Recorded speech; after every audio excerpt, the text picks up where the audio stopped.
di naman kailangan na isakripisyo natin yung kakarampot na kinikita ng ating tindahan. She was a little girl, afraid of the big white world. She grew up within her castle walls. Now and then she tried to run, and then on her mind. Hello, good evening everyone. So happy Sunday. So yan guys, galing kami sa grocery nga ng ating mister. So yan, makikita nyo, yan yung ganap namin na nasa counter na kami, nag-grocery kasi kami kanina. So hindi ako guys nakakuha ng video buong pamimili namin kasi marami pong akong mga kasabay na grocery shoppers din. Tapos isa pa, may pa-music na naman si Raysan. So syempre, ingat din tayo sa magkaroon tayo ng copyright sa video natin. So ngayon, dahil araw ng Sunday, sineselebrate din po natin ang Mother's Day, pero ako po ay dito lang sa bahay kami nag-celebrate kasi since po na ako ay nagkaroon ng tindahan at ako po ay naging tindera, so pag once na yung mga special occasion or ano pa man dyan guys na family gatherings ay hindi ako nakaka-join or hindi namin na isa-celebrate ng family ko pag once na nag-fall yan ng Sunday. Kasi pag Sunday guys, hindi ako pwedeng umalis kasi yan yung araw na talagang pinaghahandaan ko kasi yan yung araw na dapat bukas ang aking tindahan dahil yan yung pinakamabentang araw dito sa aking tindahan. So, ang aking topic ngayon guys ay dahil nga meron ako nabalitaan dito, hinatid na balita ng aking supplier. So, kahapon kasi is last day ng deliveries nila dito sa aking tindahan. So, dito sa aking local na supplier, meron din kasi silang nasusuplayan dito sa aming lugar na kapwa ko kasari din.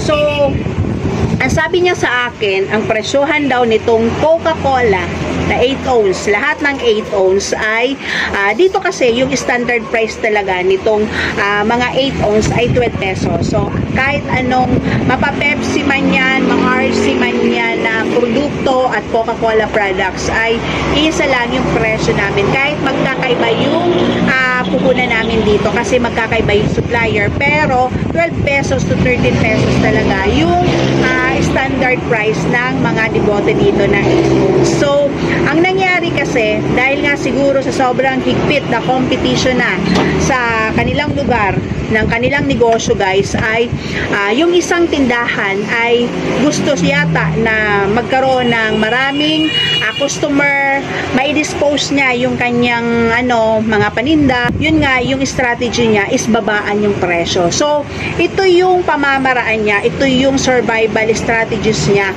para sa kanyang negosyo. Nung nalaman nung kapitbahay niya guys ay binabaan din. So, sinabayan siya. Ang ginawa ay ginawang 9 pesos. So, ang sa kanya is 10 pesos. Ang sa kapitbahay niya ay 9 pesos.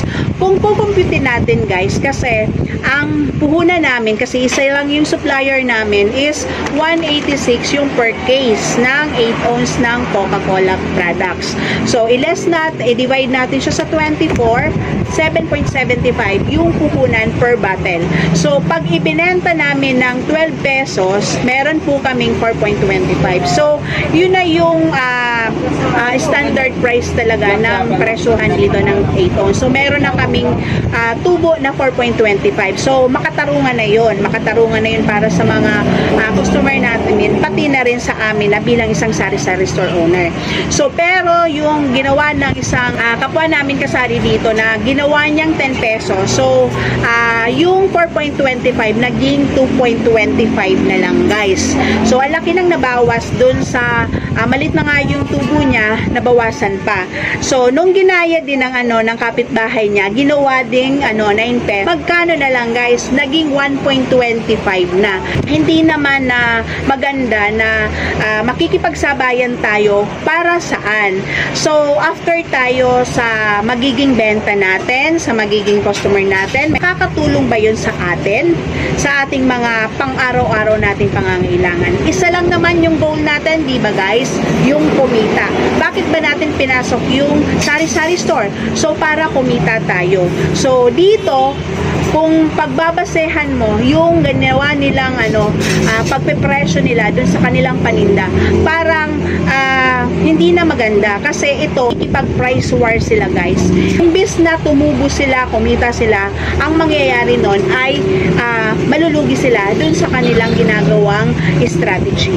So guys, pag tayo po ay magano ng mga pamamaraan, so siguraduhin natin na kakatulong ito para mag-grow dan hindi sa ito ay malugi ang ating tindahan. So ito lang yung opinion ko guys bilang isang sari-sari store owner dun sa strategy na ginawa ng aking mga kapwa kasari dito na after sila sa sale, hindi sila after sa kikitain nila, after sila sa magiging benta nila sa mga customer, makagain sila ng customer, ay yun ang gagawin nila. So talagang isasakripisyo nila yung kakarampot na kikitain nila. So kung i-consider natin yung gastusin ng ating tindahan, kasi ito naman mga soft drinks guys, hindi natin yan may bebenta na hindi malamig. So syempre may consumption yan ng kuryente. So sa kuryente, magkano na ngayon, lalo na ngayon na nagtaas ang bill namin sa kuryente guys.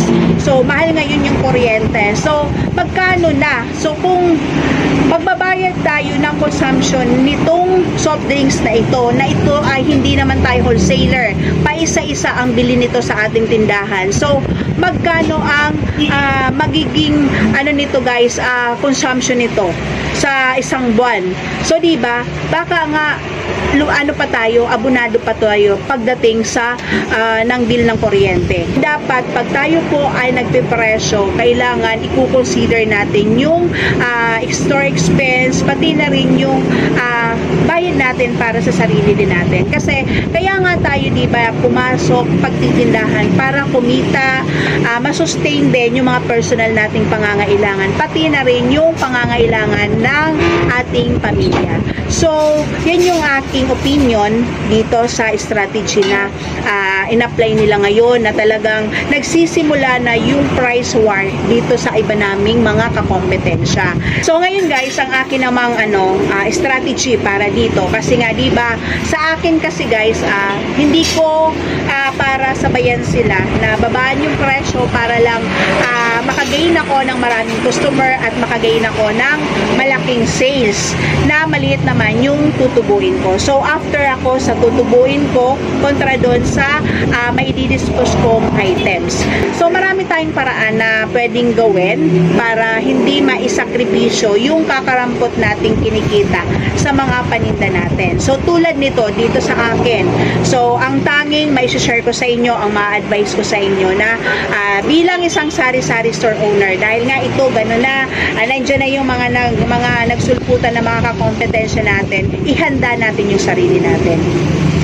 Dahil given na yan, existing na sila, operating na sila, possible na madagdagan pa yung mga kakompetensya natin. So maging open-minded tayo, kailangan ay ihanda natin yung sarili natin bilang isang sari-sari store owner at ihanda natin yung tindahan natin. So pangalawa ay kailangan ay pag-aralan natin yung mga nagsulputan ng mga kakompetensya natin. So mapagmatsyag din tayo paminsan-minsan. Pero hindi buong araw ay stress natin ang sarili natin na dahil nandiyan na sila, hindi na tayo magpo-focus sa ating tindahan. Kailangan mag-focus tayo sa ating sari-sari store, hayaan natin sila. Paminsan-minsan ay pag-aralan natin kung anong oras ba sila nagbubukas at nagsasara, dahil napaka-importante niyan guys. Sa opening at closing ng ating tindahan, kailangan ay consistent tayo. Kasi dyan, unang-una, pag consistent tayo, makakagain tayo dyan ng maraming customer. For example, dito sa aming lugar. So, ito talaga ay consistent ako. Simulat sa pool na ako'y nagtindahan guys, ang pagbubukas ng aking tindahan at pagsasara ng aking tindahan, lalo na paggabi, ay talagang hindi yan nababago. So, hindi ako nagsasara ng mas maaga dun sa mga kakompetensya ko. Ako yung pinaka-last na nagsasara dito sa aking tindahan guys. So dahil sa ganyang pamamaraan ko guys, marami akong nag-gain na customer dyan. So bawat oras ng bukas ng aking tindahan ay meron akong nag-gain na customer. Kasi yan yung natatandaan ng mga customer natin na ganitong oras ay bukas ang ating tindahan. Alam nila kung saan sila pwedeng pumunta para bumili ng kailangan nila. So, siguraduhin natin na kompleto yung ating stock. So, pasensya na guys na merong interruption kasi may mga nagbilihan. Sabi ko nga sa inyo, pag ganitong oras, ako na lang yung bukas dito sa aking tindahan. So, siguraduhin natin na marami tayong stocks. Tapos, kung ano yung malimit bilhin sa atin sa oras na maraming tao, marami tayong customer na nagbibilihan, siguraduhin natin na yun ay available sa ating tindahan at marami tayong stocks, hindi tayo nauubusan para hindi madadala yung ating mga customer kung sakali man na bumili sa atin at may ibigay tayo. Kasi pag once na ang ating customer ay una, pangalawa ay hindi sila nakakabili ng kailangan nila sa ating tindahan, lilipat yan sila. Kasi merong mga tao guys na hindi matyaga at importante din sa kanila yung oras. Ayaw nilang nasasayang yung oras nila dahil nga sa sila busy mga tao. So syempre gusto nila na pagpunta nila sa isang tindahan, nandun na lahat. So hindi na sila lilipat ng tindahan pa. So kung maaari ay kailangan kumpletuhin natin yung ating mga sari-sari store para ang ating mga customer ay mag-stay sa atin, hindi na sila lilipat pa ng ibang tindahan. So yan lang po ang tanging may share ko sa inyo ngayon. Yan lang yung alam ko na epektibong pamamaraan na ginagawa ko dito sa aking tindahan para makasurvive ang aking tindahan. So malaking tulong yan guys, lalo na nung panahon na itong tindahan ay may kinaharap din na matinding pagsubok dito, problema dito. So yan yung mga naisip kong i-apply dito na hanggang ngayon. So malaking tulong yan para ang aking tindahan ay tuloy-tuloy lang na lumago.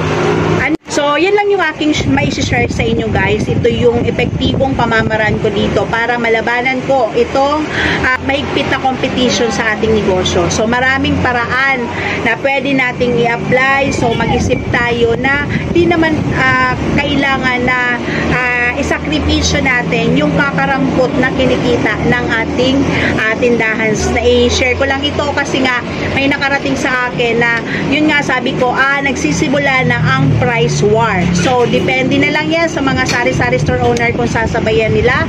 So, depende yan sa inyo. So, ako kasi ay hindi ako pabor para sa ganyan na strategy. So, hindi ako makikipagsabayan guys. Kasi alam ko na hindi maganda ang idudulot niya sa aking negosyo. Thank you for watching guys. I hope na nakapag-share ako sa inyo ng another strategies na pwede nyong i-apply din sa inyong tindahan. Kung kayo po ay nagbabalak na magtindahan at kung kayo po ay walang plano, I hope na sa pagpanood nyo nitong aking video na ito ay makakuha kayo ng ideas. Kayo po ay ma-inspire ko rin na magnegosyo kasi masarap pong meron tayong minamanage na negosyo. Basta mag-focus lang tayo sa ating negosyo ay mapapalago natin ito. So thank you. God bless us always. Happy selling everyone. I love you all.